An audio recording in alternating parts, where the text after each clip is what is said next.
어제 한미 간 관세 협상에 타결을 했죠. 관련해서 이재명 대통령이 뒷이야기를 좀 공개했습니다. 어떤 얘기인지 들어보겠습니다. 제가 머리빨이 이빨이 흔들려가지고 사실 내가 말을 안 해서 그렇지. 내가 가만히 있으니까 진짜 가만히 줄 알고 말이에요. 말을 하면 악영향을 주니까 말을 안 한 거예요. 그러나 말 안 하는 와중에 오리가 물살에 떠내려가지 않기 위해서 우아한 자태로 있지만 물밑에서는 얼마나 생 난립니까? 우리 가까이 있는 참모분들은 알지요. 우리가 얼마나 노심초사하면서 정말 어떤 행동을 하고 있는지. 미국과의 관세 협상이 그야말로 숨바꾸게 움직였죠. 그래서 보수 진영에서 그런 지적 많이 했었습니다. 대통령 어디 가 있는 거냐? 왜 얘기를 안 하는 거냐? 그 부분에 대해서 어제 이재명 대통령이 이가 흔들릴 정도로 스트레스를 받았다는 얘기거든요. 그렇죠. 아니, 이 관세 협상이라고 하는 것이 대통령의 초기 국정 운영에 얼마나 중대한 문제인데 아무것도 안 하고 뒤에 가만히 있었겠습니까? 상식적으로 상당히 중요한 상황임에도 불구하고 대통령의 발언 하나하나가 협상에 악영향을 미칠 수 있는 가능성도 있고 또 그다음에 그런 것을 빌미로 삼아서 미국이 우리에게 더 센 것을 요구할 수도 있는 상황이기 때문에 그걸 계속 점검했던 측면이 분명히 있는 거죠.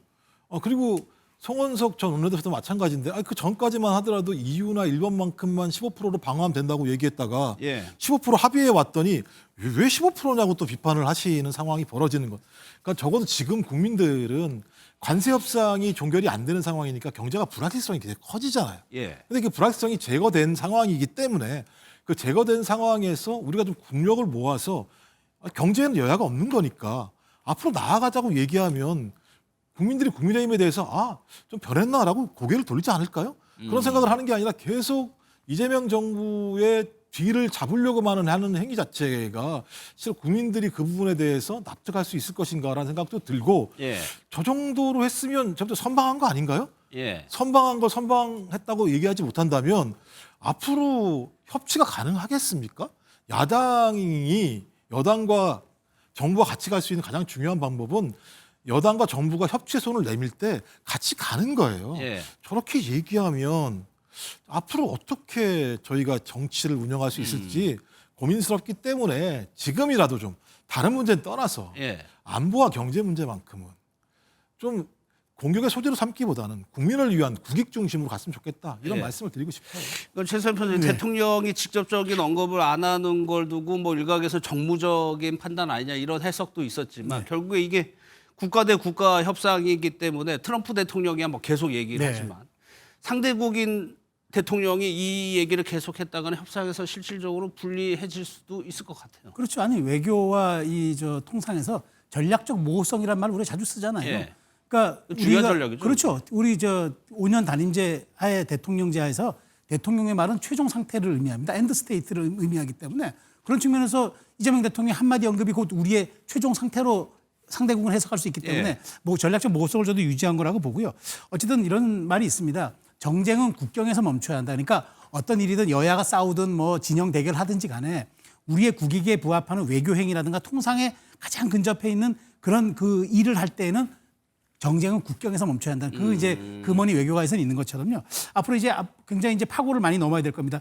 이제 당장 2주 후에 또 한미 정상회담도 있고 하니까 그런 측면에서 저는 여야를 떠나서 이 대통령이 트럼프와의 협상에서 대담해서 또 만남에서 조금 더 레버리지 힘을 가질 수 있도록 최소한 국내에서 이 문제만큼은 원보이스를 내주는 게 저희가 조금 우리가 좀 전략적으로 좀 상대에게 우위를 설 수 있는 그런 지점이니까 이건 보내줬으면 좋겠습니다. 어제는 사실 큰 틀에서 합의를 했다면 정상회담에서 더 디테일한 방일이 여러 가지가 지금 있기 때문에 그런 말하자면 힘을 레버리지를 가질 수 있도록 조금 우리가 그런 부분은 한 목소리를 내주는 게 필요하다고 봅니다. 어제 협상 타결에 대해서 보수 쪽에서는 이런 반응도 나왔네요. 한번 들어보도록 하겠습니다. 사실 우리 자유파 국민들은 트럼프가 좀 더 강력하게 정치적으로 압박을 해주기를 내심 기대하셨을 것 같은데 관세 협상 타결되고 나서 그것도 15%로 타결해주고 이재명이를 2주 후에 워싱턴에서 보자, 백악관에서 보자고 해놔가지고 사실 좀 이게 기운들이 빠지고 이런 상황인데. 저 발언을 최소한 평론가님께 좀 해석을 좀 부탁드릴게요. 그러니까 저게 왜 기운이 빠지는 거예요? 그동안 이제 뭐 부정선거 논란, 그다음에 이제 뭐 그 스탑 더 스틸 뭐 여러 가지가 이제 미국 트럼프 대통령과 연관되면서 예. 윤 전 대통령이 정치적 핍박을 받고 있고 뭐 그 모스탄 또 그런 대사도 와가지고 아, 그 얘기를 예, 했는데 예. 그러면서 기대를 가졌죠. 아 오히려 정상회담 자꾸 늦춰주고 그다음에 통상협상에서 한국을 압박하는 게 우리 보수 우파와 윤 전 대통령을 위해서 트럼프가 갖고 있는 고도의 전략이라고 했는데 아.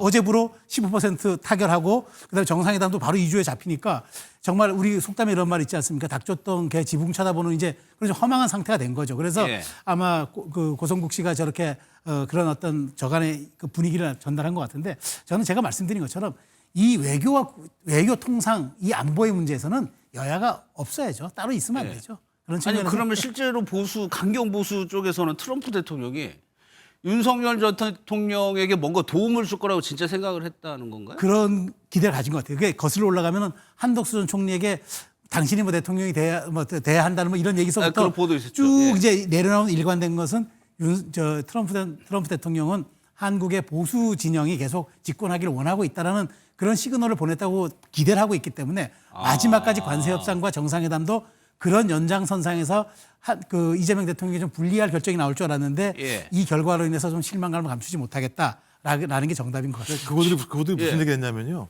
트럼프 대통령이 윤석열 전 대통령을 구해줄 거다 이렇게 얘기를 했어요. 어. 그런 얘기들이 막 돌았던 거죠. 근데 구해줄 트럼프 대통령이 소위 관세 협상을 합의해주고 예. 2주 만에 이재명 대통령을 만나자고 얘기하니까 자기들이 얘기한 모든 예를 들면 프레임 자체가 깨져버리는 상황이 벌어진 거 아니겠습니까? 그래서 지금 계속 얘기하는 게 이재명 이렇게 그 고성국 그 앵커는 얘기하던데 아니 그 야당의 대표입니까? 국민이 뽑은 사람 아닙니까? 예. 그리고 예를 들면 그 관세 협상에서 합의가 안 되면 누가 고통받습니까? 15%가 20%가 적용되게 되면 우리 기업이 고통받게 되는 것이고 예. 기업이 고통받게 되면 우리 국민이 고통받게 되는 거 아니겠습니까? 근데 자기들 극우 일부의 이익을 위해서 트럼프 대통령이 좀 더 압력을 행사해 줬으면 좋겠다. 그리고 윤석열 전 대통령을 구해줬으면 좋겠다.